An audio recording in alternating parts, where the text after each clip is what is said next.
Good morning Champaran. आज हम लोग व्याकरण खंड से, इसके पहले मैंने आप लोगों को व्याकरण से उपसर्ग, प्रत्यय, समास का अध्ययन कराया था और उसके बाद आप लोगों को अनेक शब्दों का के लिए एक शब्द, विपरीतार्थक शब्द और संज्ञा से विशेषण बनाने के लिए प्रवाची शब्द आदि सभी व्याकरण खंड से मैंने आपको अध्यापन कराया है और आपको वो सारी चीज़ें जो है पीडीएफ में मिल जाएंगी। अब जो व्याकरण में बचा हुआ शेष जो बचा हुआ है, जो आप लोगों को परीक्षा उपयोगी है, परीक्षा के लिए आपको अध्ययन करना है, उसमें बचा हुआ जो है वो है संक्षेपण और है पत्र निबंध। तो संक्षेपण का प्रारूप क्या होता है आज हम लोग समझेंगे कि संक्षेपण हम कैसे लिख सकते हैं, संक्षेपण सुंदर से सुंदर कैसे हम लिखेंगे जिसमें हमको फुल मार्क्स अच्छा स्कोर हो। तो उसके लिए आज मैंने आप लोगों के लिए तैयार जो किया है कि संक्षेपण क्या होता है, संक्षेपण क्या कहलाता है, संक्षेपण की परिभाषा क्या होती है। तो आज हम समझेंगे कि संक्षेपण है क्या। संक्षेपण अथवा सार, संक्षेपण अथवा सार लेखन का आशय है। सार का अर्थ होता है यहाँ पे भावार्थ, यानी कोई निबंध लिखते हैं, किसी भी विषय वस्तु पर हम क्या करते हैं, निबंध तैयार करते हैं। निबंध क्या होता है, 100 शब्दों में होता है, 200 शब्दों में होता है। कोई निबंध बहुत बड़ा होता है और कोई निबंध लघु होता है, अर्थात छोटा होता है। तो उस निबंध को, उस सार को, उस भावार्थ को, उस अनुच्छेद को अगर हम कहें कि उसको छोटा कर देना, यानी उसको सरल भाषा में संक्षिप्त करके लिख देना ही संक्षेपण कहलाता है। इसकी परिभाषा भी यहाँ दी गई है कि संक्षेपण अथवा सार लेखन का आशय है किसी अनुच्छेद, परिच्छेद, विस्तृत टिप्पणी अथवा प्रतिवेदन, ठीक है, प्रतिवेदन को संक्षिप्त कर देना। किसी बड़े पाठ में मुख्य विचारों को, तर्कों को छोटा करके लिखना संक्षेपण कहलाता है। उसको यानी बड़ा सा बड़ा निबंध है, अनुच्छेद है, प्रतिवेदन है या कोई बड़ा सार है, भावार्थ है, उसको छोटा रूप दे देना, लघु रूप तैयार करना ही संक्षेपण कहलाता है। संक्षेपण की विधि क्या है, मैं आपको बताता हूं कि संक्षेपण की विधि भी होती है। संक्षेपण की विधि है कि अगर आपके सामने कोई निबंध है तो उसमें दिए गए जितने भी सहायक क्रियाएं होती हैं उसको हटा देना है, छांट देना। सहायक क्रिया जो है एक्जुलरी वर्ब होता है, आप लोग इंग्लिश में पढ़े होंगे। तो ये सहायक क्रिया जो है उसको आपको हटा देना है।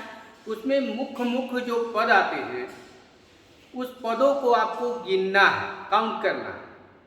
आप उस पद को जब गिनेंगे और गिन कर अगर पद आते हैं 90, उसमें आप जितना भी पद उस निबंध में आने वाले जितने भी बड़े बड़े पद हैं सहायक क्रिया को छोड़कर, अब सहायक क्रिया को छोड़िएगा, बड़े बड़े पद जो आते हैं वैसे पदों को काउंट कीजिए और उसमें 3 से भाग कर दीजिए। क्या कीजिए, 3 से भाग कर दीजिए। मान लीजिए अगर पद आते हैं 90 में 3 से भाग करेंगे तो 30 शब्द, 30 पद हमारे पास शेष बचा।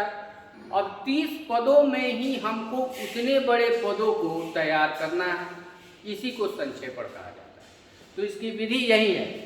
अगर जो इंटेलिजेंट छात्र होता है, मेधावी छात्र होता है, वह इसी तरकीब को अपनाता है। यही तरकीब सही भी है, यही इसी की पुष्टि की गई है, या इसी की तार्किक शक्ति जो है हर एक विद्वानों का मत इसी पे आके रुक जाता है कि बड़े अनुच्छेदों को, बड़े परिच्छेदों को उसको काउंट कर लेना है और उसमें 3 से भाग कर देना है। भाग करने पर जो शेष बचता है और जो शेष बचे हुए पद होते हैं उसका एक शब्द संक्षिप्तीकरण कर देना, उस निबंध को छोटा बना देना ही संक्षेपण कहलाता है।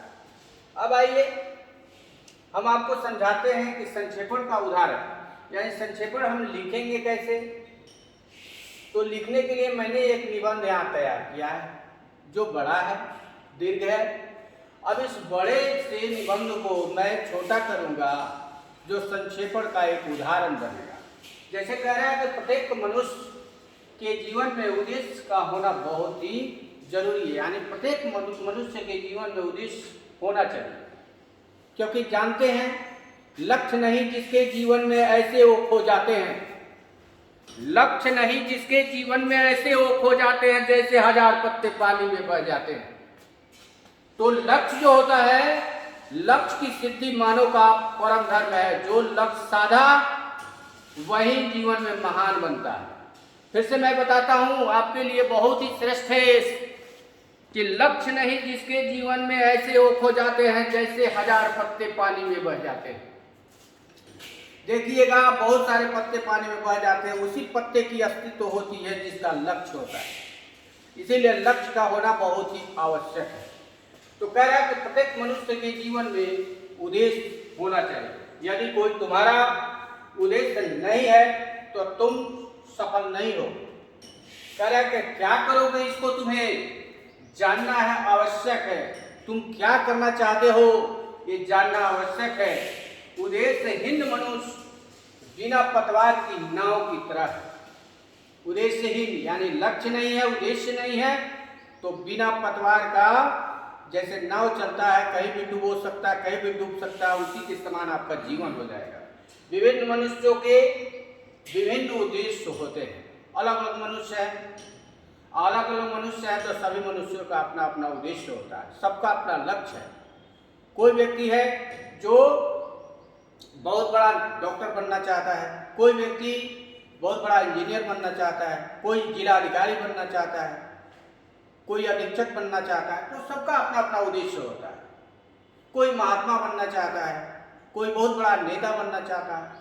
तो उद्देश्य का होना परम श्रेष्ठ है। उद्देश्य होने चाहिए मनुष्य के जीवन में। तो बहुत लोग धन कमाना चाहते हैं, अधिक लोग आजकल देखिएगा कि धन कमाने के पीछे पागल है। होना चाहिए, होना चाहिए, क्योंकि लक्ष्मी है, अर्थ है तो सब कुछ है। तो इसके साथ विद्या धनम सर्वधनम प्रधानम, इसके साथ ये भी ध्यान देना है कि विद्या से बड़ा कोई धन भी नहीं है। तो विद्या प्राप्ति भी करना सबसे बड़ा धन है। अब कह रहे हैं कुछ लोग आनंद उठाना चाहते हैं तो पिकनिक जाते हैं, वन विहार करते हैं। बहुत सारे लोग तो तीर्थ यात्रा करते हैं, क्यों? आनंद उठाने के। तो अमोद प्रमोद जो होते हैं ना, आनंद जो होता है इसकी बहुत सी श्रेणियां। आप आनंद उठाना चाहते हैं तो बहुत सारे आनंद के अवसर हैं, आप उठाइए। तो ये भी लोग चाहते हैं, उनका वो उद्देश्य है, आनंद उठाना ही उनका उद्देश्य है। कुछ लोग विद्या के लिए परेशान हैं। अब विद्यार्थी है जो मेधावी बनना चाहता है, अपने जीवन में लक्ष्यों की पूर्ति करना चाहता है, तो विद्या के लिए परेशान है। अब कह रहा तुम्हारा उद्देश्य देश की सेवा करना होना चाहिए। तुम्हारा उद्देश्य क्या होना चाहिए? देश की सेवा करना होना चाहिए कि जननी जन्मभूमि स्वर्गादपि करियसि, क्योंकि यह धरती है जहां तुमने जन्म लिया है वह स्वर्ग से बड़ी है। इसीलिए तुम्हारा उद्देश्य इस धरती को बचाना होना चाहिए। उसी तरह कह रहा है कि तुम्हारा उद्देश्य क्या होना चाहिए? देश सेवा होना चाहिए। तुम्हारा देश दरिद्र है। तुम्हारा देश क्या है? दरिद्र है। दरिद्र का अर्थ गरीब होता है, प्रवाची शब्द है। गरीब का प्रवाची शब्द है दरिद्र। दरिद्र है। यहाँ के किसान सरल एवं पवित्र हैं। इसी सरल और पवित्रता का सारे लोग क्या करते हैं? फायदा उठाते हैं। उसी फायदा का फलस्वरूप है कि दिल्ली में आज देखिए कई दिनों से धारणा है, किसान जो है धारणा पे बैठे हुए हैं सरकार के किसान बिल पर। तो यहाँ बताया जा रहा है किसान यहाँ के क्या है? सरल है, सरल है, पवित्र है। भूमि को अच्छा बनाकर अपनी मेहनत की अच्छी मजदूरी नहीं निकाल सकते। क्यों नहीं निकाल सकते? क्योंकि हमारी सरकार निकम्मी है। हमारा सरकार इस पर समुचित ढंग से किसानों पर ध्यान नहीं देती है। उन्नत खाद बीज नहीं है, हमारे पास तकनीक नहीं है कि हम अच्छी खेती कर सकें। अब कह रहा तुम उन्हें योग्य और सफल किसान बनाने का उद्योग करो। उद्योग का अर्थ होता है परिश्रम, प्रयास। तो हमारा कर्तव्य क्या है? हमारा कर्तव्य है कि हम उन किसानों को अपने परिश्रम के बल पर, अपने तकनीक के बल पर, अपने बुद्धि विवेक के बल पर क्या करें, उनको सफल बनाने का प्रयास करें। तो एक निबंध था। अब इस बड़े निबंध को, इसमें आए एक पद जो है, इस पदों को काउंट कर लेना है। काउंट करके उसमें 3 से डिवाइड कर देना है, यानी भाग कर देना है। भाग करने के बाद जो आपका शेष बचता है वह छोटा स्वरूप जो होगा उसी को हम संक्षेपण कहते हैं। तो यहाँ देखिए उत्तर इसका क्या निकल के आ रहा है। शीर्षक जीवन का उद्देश्य। अब ये जो मैंने निबंध लिखा है इसका शीर्षक क्या होगा? जीवन का उद्देश्य, यानी हमारा जीवन का उद्देश्य क्या होना चाहिए। अब देखिए इसको मैंने छोटा बनाया है। उद्देश्यहीन मनुष्य का जीवन असफल होता है। कई तरह के उद्देश्यों में देश सेवा का उद्देश्य उत्तम है। किसान अच्छी उपज नहीं कर पाते। क्यों नहीं कर पाते? इसलिए देश दरिद्र है, क्योंकि हमारी सरकार क्या है, निकम्मी है। मैंने बताया था, उनके लिए उन्नत तकनीक नहीं है, खाद बीज नहीं है। अब कह रहा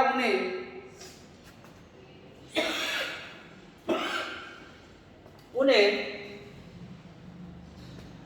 योग्य और सफल किसान बनाने का उद्योग होना चाहिए। देखिए इसको कितना छोटा कर दिया गया। इसमें के मुख्य जो टॉपिक थे, जो मुख्य पंक्तियां हैं, उस पंक्तियों को इसमें उठा के रख दिया जाता है। अब उसको, ताकि हमारा 2 ही 4 लाइन में, पंक्तियों में वो बड़े निबंध का पूरा भावार्थ निकल सके। अब पूरा भावार्थ निकलेगा तो इसको हम संक्षेपण का नाम देते हैं। संक्षेपण का अर्थ ही होता है संक्षिप्तीकरण, यानी किसी निबंध को, बड़े निबंध को छोटा कर देना। तो इसके सारे प्रोसेस मैंने आपको समझाया है कि आप पदों को काउंट कीजिए, उसमें 3 से डिवाइड कीजिए, भाग दीजिए, आपका संक्षेपण तैयार हो जाता है। और उसमें से मुख्य बिंदु को संक्षेपण के अंदर क्या कर दीजिए, अंकित कर दीजिए, आपका संक्षेपण तैयार हो जाएगा। तो इस तरह से आपका बीबीआई जो है संक्षेपण था, इसको पीडीएफ में डाल दिया जाएगा, आप पढ़ लीजिएगा इसको। आगे देखिए, अब जो है पत्र है, लेटर। ये पत्र कैसे लिखे जाते हैं, पत्र किसे कहते हैं, इसको भी जानना है। पत्र, चिट्ठी या खत, इसका नाम क्या है? पत्र का चिट्ठी या खत भी इसको कहते हैं। किसी कागज या अन्य माध्यम पर लिखे संदेश को कहते हैं। 19वीं और 20वीं शताब्दी में पत्र ही 2 व्यक्तियों के बीच संचार का सबसे विश्वसनीय माध्यम था। ठीक है। अब कह रहा है पत्र 2 प्रकार के होते हैं, एक औपचारिक, एक होते हैं अनौपचारिक। एक औपचारिक होते हैं जो ऑफिशियल दफ्तरों में लिखे जाते हैं, अधिकारियों को लिखे जाते हैं, प्रधानाचार्य को लिखे जाते हैं। जितने भी ऑफिसर ग्रेड के लोग होते हैं, अधिकारी होते हैं, पदाधिकारी होते हैं, उनको हम औपचारिक पत्र लिखते हैं, जिसको प्रार्थना पत्र भी कहा जाता है, आवेदन के नाम से भी जानते हैं। और दूसरे जो पत्र होते हैं वो अनौपचारिक पत्र। अनौपचारिक पत्र क्या है कि यह अपने सगे संबंधियों के पास लिखे जाते हैं, अपने मित्रों के पास लिखे जाते हैं, स्वजनों के पास लिखे जाते हैं, यानी कि कुल मिलाकर यह अपने, जिसको हम जानते हैं, उसके पास लिखा जाता है। यहाँ पीडीएफ में डाला जाएगा। ये सारी बातें यहाँ लिखी गई हैं, अंकित की गई है, आपको ध्यान से पढ़ना है, आपके लिए यह बहुत ही उपयोगी है। अब यहाँ देखिए औपचारिक पत्र का उदाहरण, यानी औपचारिक पत्र आप कैसे लिख पाते हैं, कैसे लिख सकिएगा, कैसे लिखना चाहिए। अब देखिए हम अगर प्रधानाचार्य को प्रचार्य के पास अगर छुट्टी चाहते हैं तो हम कैसे आवेदन लिखेंगे। तो सबसे पहले आप क्या कीजिएगा, चौथाई मोड़ दीजिए, यानी एक पन्ना का 4 भागों में उसको मोड़ दीजिए और मोड़ने के बाद लिखिए सेवा में। सेवा में अंकित करेंगे। उसके बाद लिखेंगे प्रधान प्राचार्य महोदय या प्रधानाध्यापक महोदय।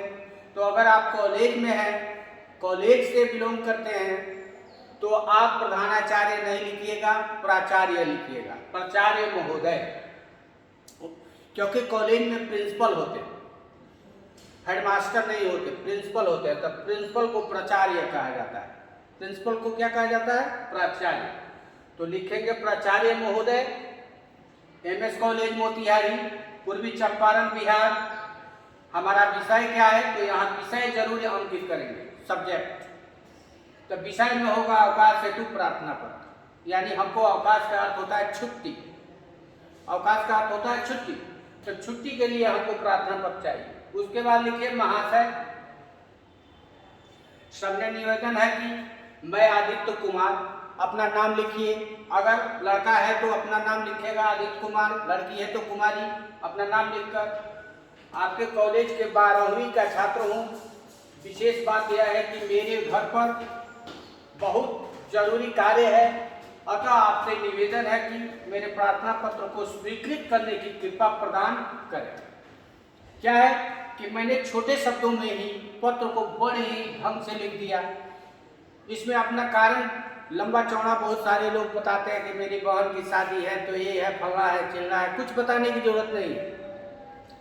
आप छुट्टी ले रहे हैं, इसका मतलब आपको कोई अति आवश्यक कार्य है, इसीलिए छुट्टी ले रहे हैं। तो ये सब 5वां 6ठा 7वां का बच्चा लिखता है सब कि मेरे घर में ये है, फला है, चिल्ला है, बहुत कुछ। बट बड़े बच्चे जो होते हैं वो अपना अति आवश्यक कार्य करें, यानी क्योंकि हम किसी से छुट्टी ले रहे हैं तो मुझे कोई विशेष कार्य है, इसीलिए छुट्टी ले रहे हैं। तो इसमें लिख दीजिएगा कि मेरे घर में अति आवश्यक कार्य है, इसलिए मैं आपसे निवेदन है कि मेरे प्रार्थना पत्र को स्वीकृत का अर्थ होता है इजाजत, यानी कि उसको हस्ताक्षरित कहा जाता है। तो मेरे प्रार्थना पत्र को स्वीकृत करने की कृपा प्रदान करें। ठीक है। उसके बाद में आपका आज्ञाकारी छात्र अपना नाम लिखिए या दिनांक लिखिए, पत्र हो गया। ज्यादा इसमें झमेला नहीं है, किताबों में बहुत सारा झमेला देता है, उससे नहीं। पत्र लिखना बहुत ही एक कला है, कला। अब अनौपचारिक पत्र का उदाहरण। अब यहाँ पे क्या कीजिएगा, सबसे पहले अपना पता, यार पता डालिए। तो मेरा घर है रमगढ़वा, इसीलिए मैंने वहाँ का पता डाला है। आप अपना जहाँ पत्र लिखना चाहते हैं वहाँ का पता डालिए। अब लिखिए अगर पिताजी से, अब यहाँ पे मैंने एक तैयार किया कि अपने पिताजी, वार्षिक परीक्षा आने वाला है, आप लोगों की एग्जाम आने वाली है, उसमें प्रवेश पत्र के लिए आपको कुछ पैसों का मांग करना है। तो यहाँ दिया गया पूज्य पिताजी, आपके चरण कमलों में सादर प्रणाम, चरण स्पर्श, आप बहुत कुछ लिख सकते हैं। पूज्य पिताजी लिखिए, चाहे आदरणीय पिताजी लिखिए, चाहे परम आदरणीय पिताजी लिखिए। अब एक क्या है, ये विशेषण है। अब विशेषण के रूप में आप जो चाहिए वो लगाइए, पूज्य लगाइए, पूजनीय लगाइए, आदरणीय लगाइए, परमादरणीय लगाइए, जो चाहिए वो चाहिए आप लगा सकते हैं। पूज्य पिताजी आपके चरण कमलों में सादर प्रणाम, मैं यहाँ कुशल हूँ, आपकी कुशलता की कामना करता हूँ। विशेष कुछ नहीं लिखना है। बहुत सारे बच्चे लिखते हैं परम पिता परमेश्वर से प्रार्थना करते हैं, ये जो उतना लिखने की आवश्यकता भी नहीं है। यहाँ सटीक रूप से, पत्र सटीक रूप से लिखना चाहिए, सटीक, जो हमको कहना है वो व्यक्त कर दे पत्र में। क्योंकि पत्र जो है आप लोग देखते होंगे ऑफिशियल होता है, ज़्यादा लोग पढ़ते नहीं, टॉपिक विषय देख लेते हैं बात करते हैं। लेकिन इसमें क्या है कि इसमें अपने बातों को रखिए। अनौपचारिक पत्र की सबसे बड़ी महत्व है कि इसमें अपने बातों को सटीक ढंग से पहुंचा दीजिए। क्या कह रहा है, आपकी कुशलता की कामना करता हूं। विशेष बात यह है कि मेरी वार्षिक परीक्षा होने वाली है, वार्षिक परीक्षा होने वाली है, इसलिए परीक्षा शुल्क हेतु 1500 रुपयों की आवश्यकता थी। आपसे निवेदन है शीघ्र आप रुपया भेज देते ताकि मैं शुल्क जमा कर परीक्षा प्रवेश पत्र प्राप्त कर सकूं। विशेष मिलने पर बड़ों को प्रणाम, छोटों को आशीर्वाद और प्यार, आपका प्रिय पुत्र आदित्य कुमार। ज्यादा जो है इसको नहीं बोला जाता कि लेंथी प्रोसेस, तो लेंथी प्रोसेस ना रट पाइएगा ना लिखने का। तो इसका सबसे बड़ा ढंग है कि सटीक लिखिए। पत्र क्या है? सटीक लिखने की चीज है। अब यहाँ पे आप जहाँ भेजना चाहते हैं पता लिखिए, दिनांक लिखिए, ठीक है। तो अभी तक मैंने फिर से जो जो चीजें अभी बताई आपको, फिर से मैं उसको बता देता हूँ कि संक्षेपण था, हमारा टॉपिक था संक्षेपण, उसके बाद था पत्र, 2 टॉपिक था। इसके बाद जो मैं आप लोगों को बताऊंगा अंतिम व्याकरण है। ये व्याकरण का कल जो क्लास करेंगे वो अंतिम हो जाएगा, जो निबंध है, क्योंकि व्याकरण में कुछ ज़्यादा अधिक आने वाला कुछ नहीं है। व्याकरण में उपसर्ग है, प्रत्यय है, समास है, संधि है, जो मैं पढ़ा चुका हूँ, और विपरीतार्थक शब्द, परिवाची शब्द, ये सारा मैं PDF में डाल दिया जाएगा और आप लोग पढ़ लीजिएगा। धन्यवाद।